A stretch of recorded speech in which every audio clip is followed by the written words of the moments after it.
Welcome to Colonie TV, the governmental educational channel for the town of Colonie.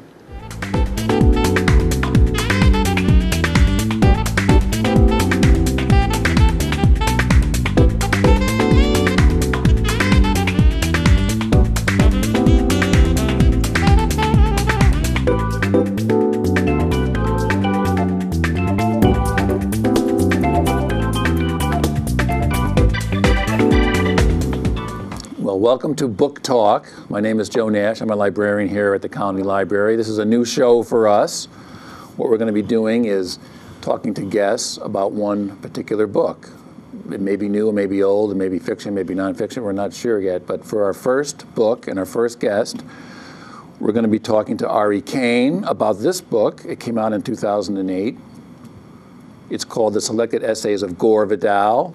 So welcome, Ari. Thank you, Joe. Ari is a good friend of the library. He's been here a few times. He's done our noon book review, and I think one of the first shows we ever did on our station was we talked to you about your book. So why don't you tell us a little bit about yourself before we get going on Gore Vidal here? Okay, well, it's a pleasure to be here and do this kind of thing. I have to tell you, it's one of my fortes. At this point in my life, I feel blessed that I can still talk, but I can sit and I can refer to notes, and I don't have to be original all the time. But the originality comes from me when I speak, because I speak from the heart a lot.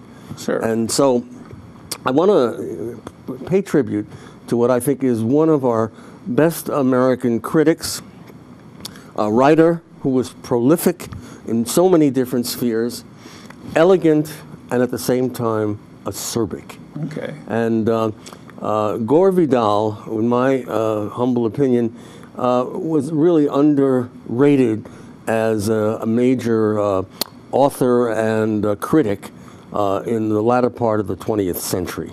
From the earliest times, he recalls reading to his blind grandfather, who happened to be in the Senate, the U.S. Senate at the time. Mm-hmm. That's right. And he read not only the bills that the senator was supposed to vote on, but gave him opinions. In the meantime, the senator had a very inclusive library of the classics. Yeah. And apparently Gore Vidal at the time took advantage of that and read prodigiously. So his vocabulary, his erudition comes from that kind of experience, and it reflects in some of the things we're going to read later this morning. Let me just say a few other things about this man. He was born in 1925, and he would be 86 when he died. He just died last year. He died last 2012. year. That's right. He died in 2012, and interestingly, his mother was the daughter of the senator. Yeah. But she married a couple of interesting people. One was a guy named Vidal, who was appointed by Roosevelt to be the director of aeronautical studies at, of all places, West Point. So actually, Gore Vidal spent a lot of his early years here in the Hudson Valley. And so that's really interesting for one thing. Second, he had no interest in military career at all, which is really interesting for a guy whose father was associated with the military. But his mother was more socially minded, and she lived in Washington with her father. And Gore was raised basically, when he was able to, down in the Washington, Maryland area, I guess. And he read to his grandfather both the bills that would come up to the Senate, but he also read from the library of the senator. This senator was blind. He came from Oklahoma, and apparently the people who voted for him loved his politics at the time. And so he is prodigious, and he's written novels. Well, here, I'll just jump in here quick, because we're going to be talking about this book, The Selected Essays, but because you chose this one, but he wrote, I think 35 novels, something like 35 novels. He wrote many plays that were produced on Broadway. He wrote, in the early days of television in the 50s, a lot of the, remember the live TV shows that were on, like Patty Chayefsky and all those guys, Playhouse 90 and those. Yeah, he wrote several for that. He wrote some screenplays. Plays, right. He acted in some movies, and in the 60s and 70s, he was a popular guest on talk shows, and he infamously was hosting. He was a guest commentator at the 1968 conventions, and his counterpart was William F. Buckley, and they had some on-air feuds. So why? I mean, he's probably best known for his essays, besides the 30 novels. But so, of all the things to choose from, I know you're a big fan of Gore Vidal. Why did you want to talk about this particular book as opposed to everything else? I mean, well, there are two things. One, the introduction by the person who edited this anthology was Jay Perini. Jay Perini, who really gives you a really detailed account of the diversity of this man and why he has such importance in the literature of the United States in the latter part of the 20th century. I mean, you wouldn't know that Gore Vidal wrote a lot about things like when he was a correspondent and was asked to go to visit Egypt. And I'll read a passage from that. In the 60s, for Esquire magazine. Yeah, well, he wrote for, I think he wrote for Esquire, New York Review of Books, The Nation, The Times Literary. He wrote for basically every publication out there. Available that would take his stuff. And the other thing is that in 2002, he made a big decision to leave the country and live in Italy. And that gives you another perspective. When you live abroad, after most of your life living in one country, your home country, you do get a different perspective on what's going on outside your own country. A different perspective on America. Not on America, yes. Well, he was known as, he was definitely a critic of the United States. Well, the politics, mainly the politics, not the people so much. No, I meant he was a big, for example, I think he was a big critic of Americans' foreign policy. Well, for some of it. I mean, he had things to say about how stupid we are about paying millions of dollars and not being aware that 9/11 was going to happen. Yeah. I mean, he was appalled at the idea we spent $3 billion on espionage and all these other things, and only to find out that when it happened, nobody was aware and ready to do anything about it. So, so anyway, you're talking about his trip. For example, he has an essay in here about Egypt, traveling to Egypt. Yeah, I want to quote that because it indicates, you know, how perceptive he is in talking to dignitaries. Now, there was a big coup d'etat in the 50s in Egypt, and they got rid of the king, who was a throwover from the Ottoman Empire, and they put in these colonels, took over the army again, taking over. And one of those guys was Gamal Abdel Nasser. And this essay is from, what, 1963? 1963, right. Okay. And in it, he's trying to get an interview with Nasser, but there are all kinds of blocks to make that happen. So in the meantime, he is able to go to Luxor, and meet with a teacher who just happens to be, you know, having a day off. And so he has a really good conversation with that teacher about, you know, what Nasser has done for the country. Because one of the things that Nasser was adamant about is leaving his legacy in Egypt before it even got accepted. And that was the Aswan Dam. And who was going to do that? The Russians. So Gore Vidal was very clever. He said, if I go down to Luxor, I can also then go to Aswan. Yeah. And Aswan is where the high dam of the Nile, and not only that, but it was the UN development of saving the temples that were going to be swamped by the dam if they didn't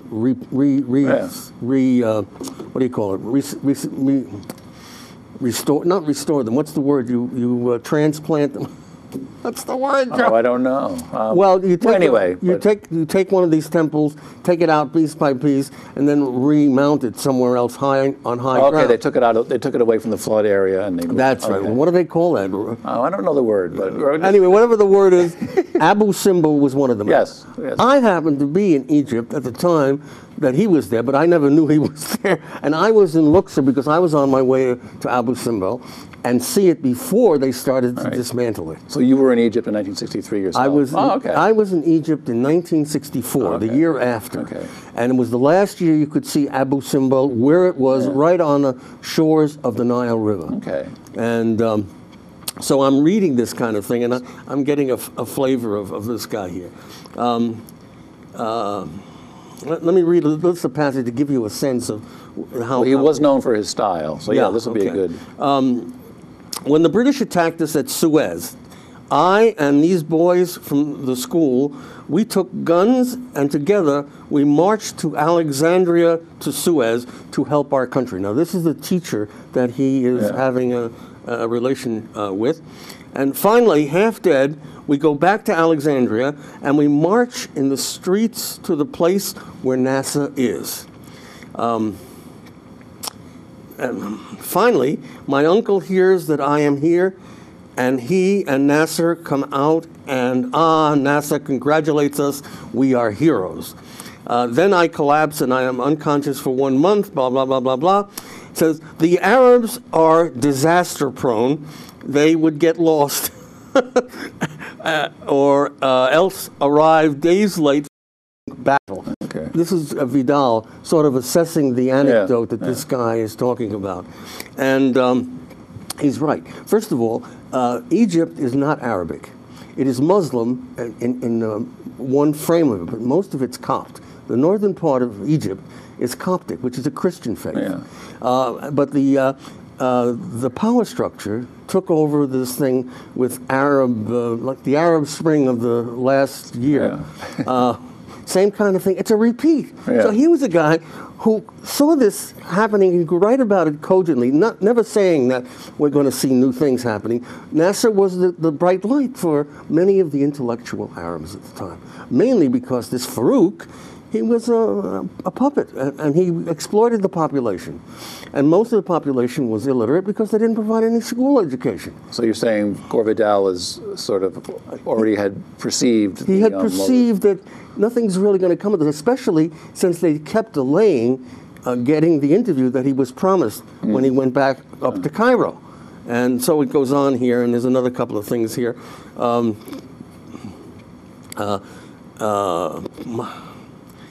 Let's see, I wanted to say here. Dead, said my host with melancholy satisfaction. Oh, they were very sorry because they knew it was Ibrahim. But you see, he did not know the password. And while he was dying in the tent, they took him to, and he said it was all right. They were right to kill him. Okay. We're talking about, Well, I'll say something about this book.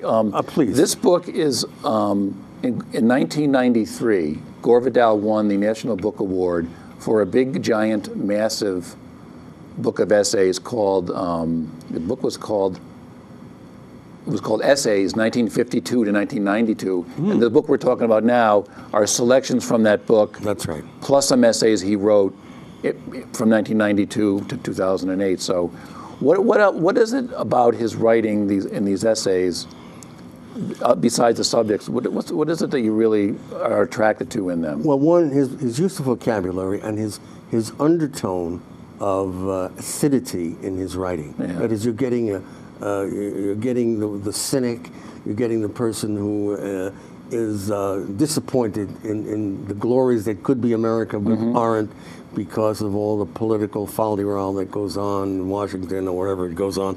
And it repeats, and it's so telltale of what we're seeing today. Yeah. And he had the insight to say, it isn't going to get any better because we haven't changed the format. Well, he was a critic of a lot of aspects of American culture. There's one essay in here where he goes through, this is from 1973, and he reads the top 10 bestseller list in fiction, and he kind of makes pretty funny comments about the quality of some of the books. I think he only liked 2 books on the list. Right. But, it was kind of funny. In this anthology, they do cover that.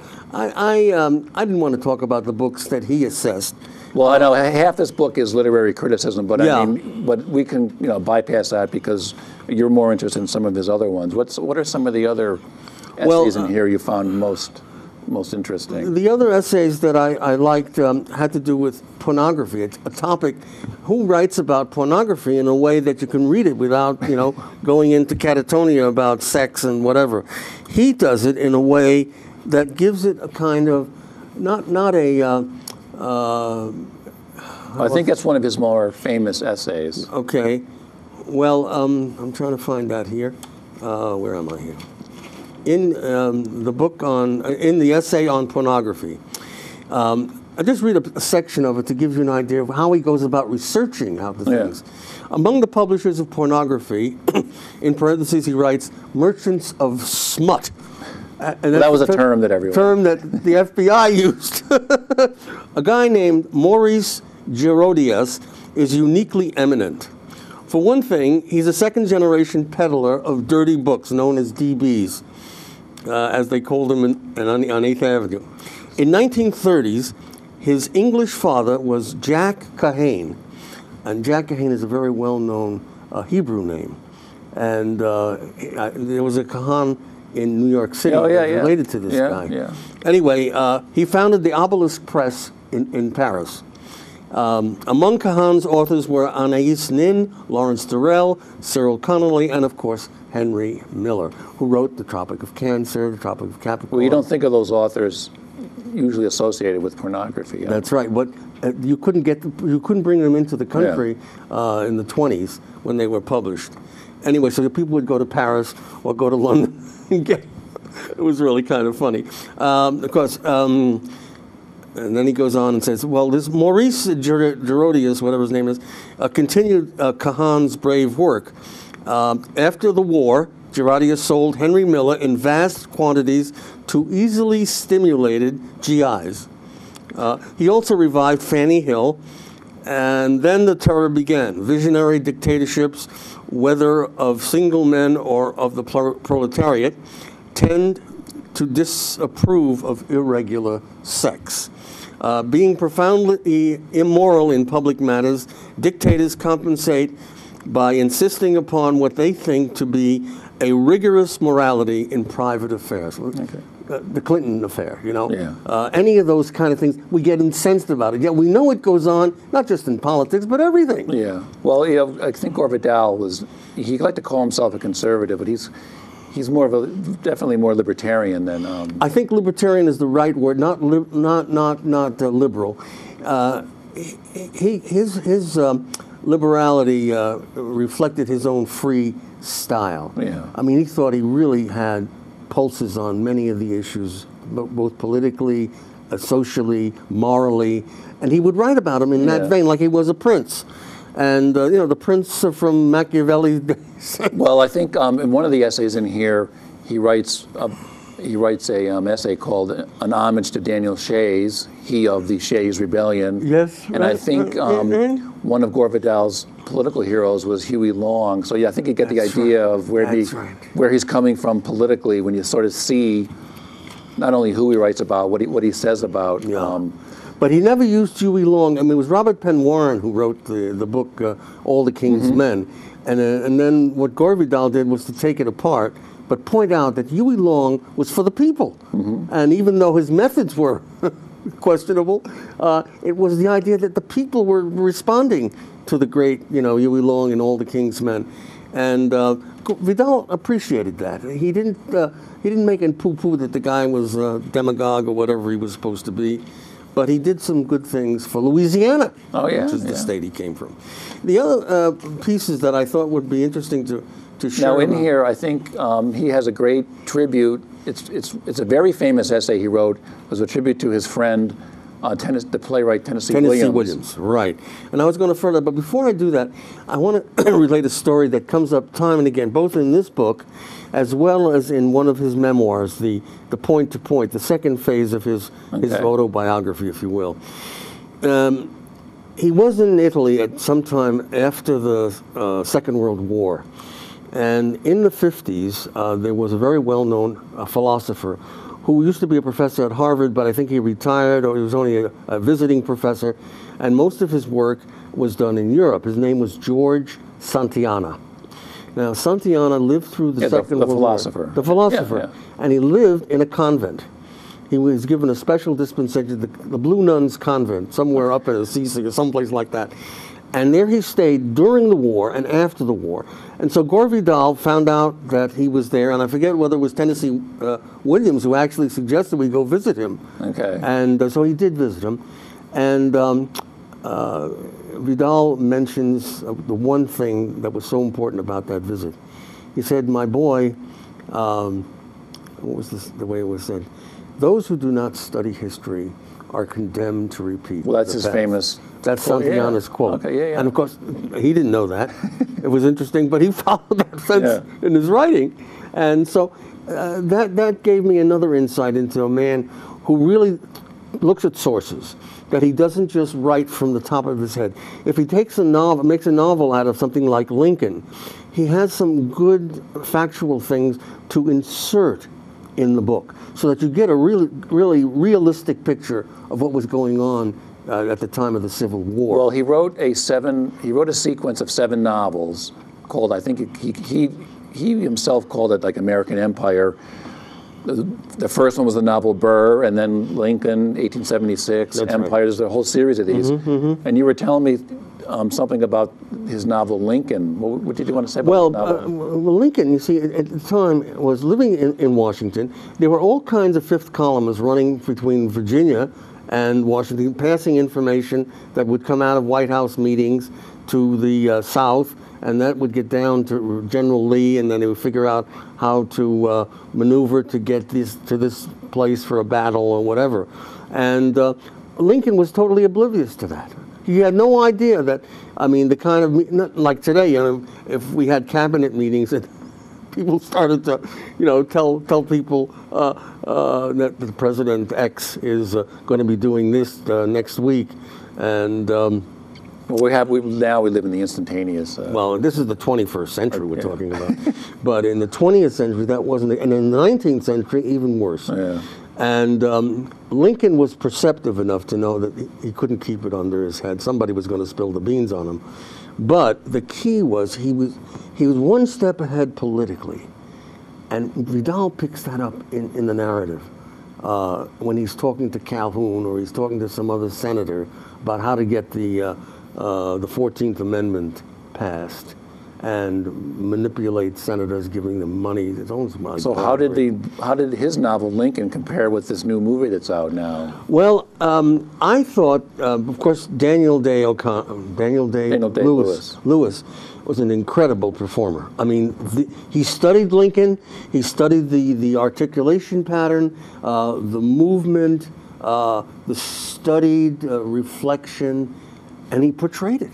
And I think that when I was reading Lincoln before, I got that same image before the movie came out from Gore Vidal's novel. From Gore Vidal's novel. The problems he was having with his wife, the problems with his kids. I mean, this man had four kids. I mean, in addition to everything else on his plate. And the White House was not the posh place that it is. Well, his novels are considered very insightful into American history. They are.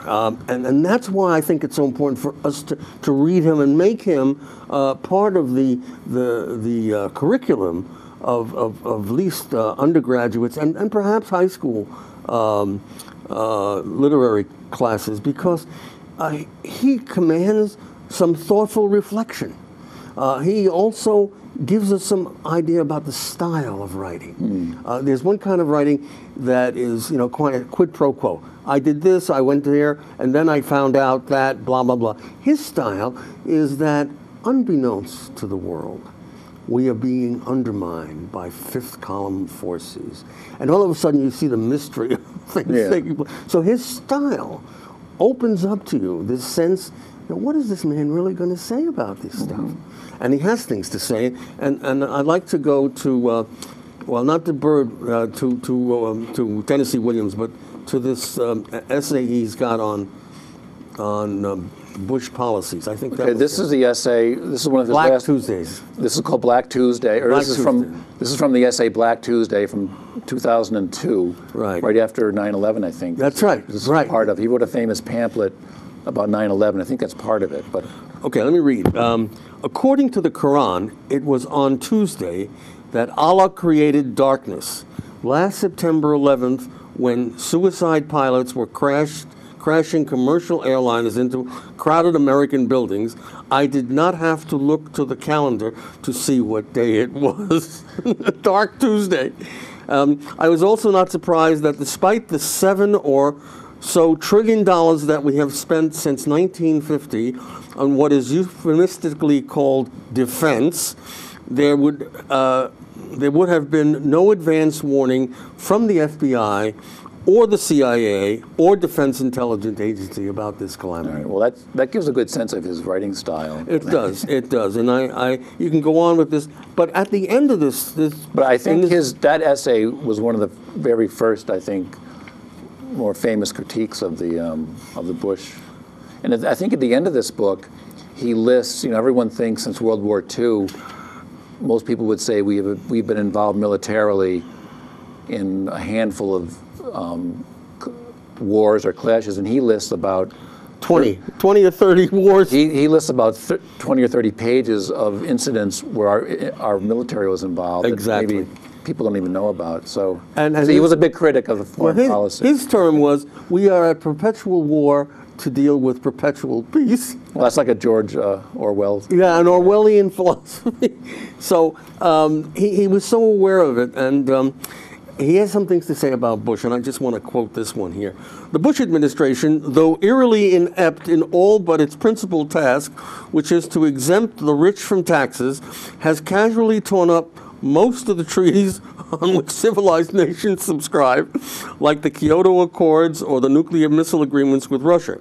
The Bushites go about their relentless plundering of the treasury, and now, thanks to Osama, not Obama, but Osama, Social Security, a supposedly untouchable trust fund, which, like Lucky Strike, Green, has gone to war, currently costing us $3 billion a month. I think you get a good sense there of his acerbic quality. Well, why don't we, now it's interesting, once you get going on Gore Vidal, we're going by pretty fast here. Why don't you talk about this before we finish? What? We didn't get to too many of the essays, but this is a book we have in our library, and we have all Gore Vidal's novels and all his other essays.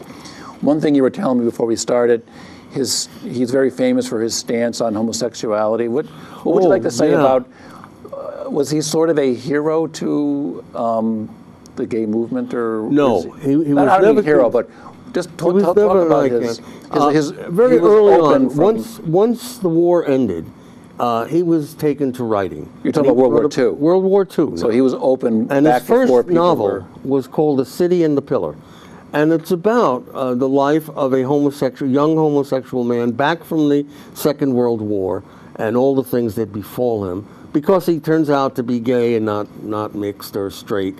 And at that time, you either had to couch the homosexuality into this broad pattern. Well, he's a very good friend, dear friend, we liked whatever. And this novel came out in the late 40s. That's right, in 48, as a matter of fact. And so he was a real avant-garde person with this. He was not advocating getting on the stump and saying homosexuality forever, but he was himself a committed person to other men. But he was open. And he was open to other things. In the 40s and 50s, before people really were open or whatever. Part of it is we never had the kind of craziness that happened during the war about sexual preferences. It was after the war that everybody started to put themselves into clumps. And you either were gay or non-gay. And then if you were gay, you had other options. You could be trans, you could be bi, you could be whatever. But if you were hetero, the culture stood by that as the moral substance of Americana. And the churches all backed that. And then most of the companies, if you said to them, I also happen to have a social life that includes gay men, they wouldn't hire you. You would totally be out of the thing. But people didn't make a big deal about it then. But then, of course, we had these events, and hate crimes started to come. And over the next 30, 40 years, we just went wild with anybody who was not straight, or anybody who got knocked up and couldn't get it aborted. I mean, we went into great lengths to do these things. And Vidal was at the Post, in a way, through his essays, of letting people know it doesn't have to be that way. I mean, let's live and let live. And most of the people who were so vociferously against homosexuality were the very people who were closeted gays or lesbians. And so we've got enough evidence now in the 21st century to know that we were living in a crazy world then and crazier world now. So let me talk about our friend Tennessee Williams. Okay. Tennessee Williams, of course, was a very well-known playwright, and two of his most famous plays were The Streetcar Named Desire, Yes. and the other one was The Glass Menagerie. Oh, yeah. And he had a chance to encounter Tennessee when he lived in Rome, but this was before he actually he was visiting Rome in those days, and Tennessee Williams had all kinds of contacts because people wanted to publish his play in Italian and French and all these other places. So this is from the essay. You're going to read a little bit. Yeah, his essay about Tennessee Williams. Right. Now, he's writing about Tennessee here, and he says, Tennessee's much publicized conversion to Roman Catholicism took place during the time of his great confusion. Shortly after the bird, he calls Tennessee Williams the bird. I don't know why he does that, but he looked like a bird, I guess, was received into the arms of the Mother Church. A Jesuit priest rang him up and asked if he would like an audience with the Pope. A meeting with the head of the Jesuit order. Oh, yes, yes, Tennessee was delighted. The next morning, the priest arrived to take Tennessee to the Vatican, where presumably the Pope was waiting on tenterhooks to examine the church's latest haul. I mean, you can get the idea. Oh, yeah, Tennessee yeah. looked I at mean, this. And unfortunately, Tennessee had forgotten all about the audience. He never showed up. He would have to beg off, he said, and he was just not up to the Pope that day. Can you imagine getting an audience with the Pope and saying, oh, I can't see you today? I know. The priest was stunned. And then the Jesuit order that arranged it, the Jesuit priest tells him, listen, why don't you come to our house? We're up in Rome, wherever it was, trying to deflect the Tennessee from what was fast turning into a Billy Graham exhortation about God and goodness. One of the Jesuits asked, how do you start to write a play, Mr. Williams? The bird barely paused in his glorious accent and said, I start, he said sharply, with a sentence. And of course, Gore Vidal is writing this now. He then told the assembled members of the Society of Jesus that ever since becoming a Roman Catholic, he had felt a divine presence constantly with him. The Jesuits shifted uneasily at this. Look at the old trooper he is. The bird then paused abruptly in mid-flight in order to see just what effect he was having. After a moment of embarrassed silence, one of the Jesuits asked timidly, is this presence a warm presence? So you get the idea. You can see the dynamics. Oh, yeah, yeah. Well, just picturing Tennessee Williams. Yeah, the Pope is. And he was this mustachioed little guy, Yeah. you know, and I think he was bald. At one point, he was bald, but I could just see him doing all this in Rome at the time, and I keep thinking of Poirot, you know, on PBS. Oh, yeah, That same kind of mustache, and you know, twiddling around, doing what he had to do. But that was a piece that I thought was good. And then there were other things about that Gore Vidal. And here's he went with Tennessee to visit Berenson in Tuscany. Bernard Berenson was a world famous scholar on Tuscan art, particularly of the Renaissance. So, and Harvard really sponsored him, and they have the Berenson House in Florence with all of the archives. And Harvard students who are in art history and whatever go to this as part of their thing. Anyway, I believe we also went to Florence that season and were entertained by the marvelously old aesthete Berenson. That's Bernard Berenson.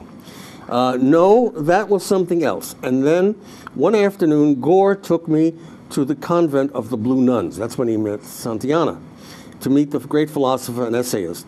By then, an octogenarian and somewhat invalided Santiana. I had to drag Tennessee to meet Santiana. Neither had heard of the other, but Tennessee did stare at the old man with great interest. Afterwards, the bird remarked, did you notice how he said, in the days when I had secretaries, young man? Well, Ari, I think you've given us a good flavor I hope so. of because Gore Vidal's writing and his essays, both in his political and non-political. And so thanks for coming by and well, sharing. do we have another minute or so? Oh, sure. Did you want to mention one more thing here? Yeah, a couple more things. A couple of small things. The Vidal-Buckley debacle, apparently in 1968, while covering the Democratic Convention on television. Well, they were guest commentators. Right. He called William Buckley a crypto-Nazi.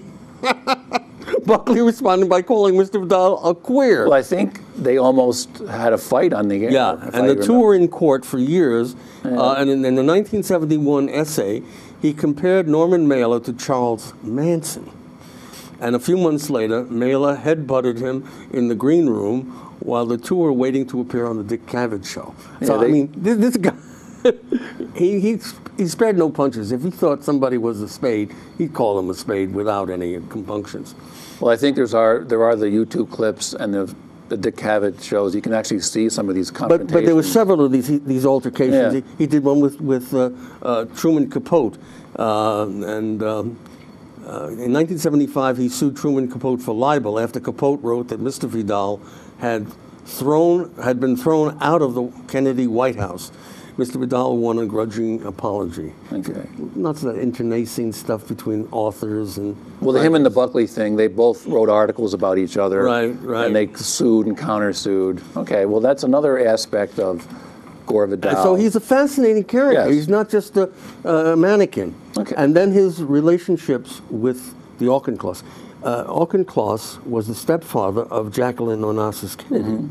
And his mother, after she divorced the father, married this guy, Auchincloss. So indirectly, Jackie Beauvoir Auchincloss Kennedy was indirectly cousined with him, not genetically. Well, I think Gore Vidal was at the Kennedy White House many times. Yes, he was. Okay. And he talks about her in the memoir, Point to Point. He had no great love for the Kennedys, but he did enjoy being with Jackie. Anyway, this is a guy I think that people who get a chance should read some of his stuff and debate it in your cocktail parties and wherever to rekindle a debate that we need in this country, because we're not going to make any headway if we have to deal with devices all our lives and other people making the decisions for us. Okay, well, that's a good way to put it. That's my end. Good. Thank you. Well, Gore Vidal was on the forefront of political and personal issues, and he will be missed. In fact, when he died, there was a big outpouring of writings and speaking about him. So we've only touched the surface here of Gore Vidal. Again, he's written 35 novels, 7 or 8 books of essays, plays, 2 memoirs of his life. And like the best of his essays are collected in this book, which Ari has given us a little flavor of, the selected essays of Gore Vidal. So thank you for watching. My pleasure. Thank you for allowing me to come and share this with the group. Okay, and we will see you next time on Book Talk.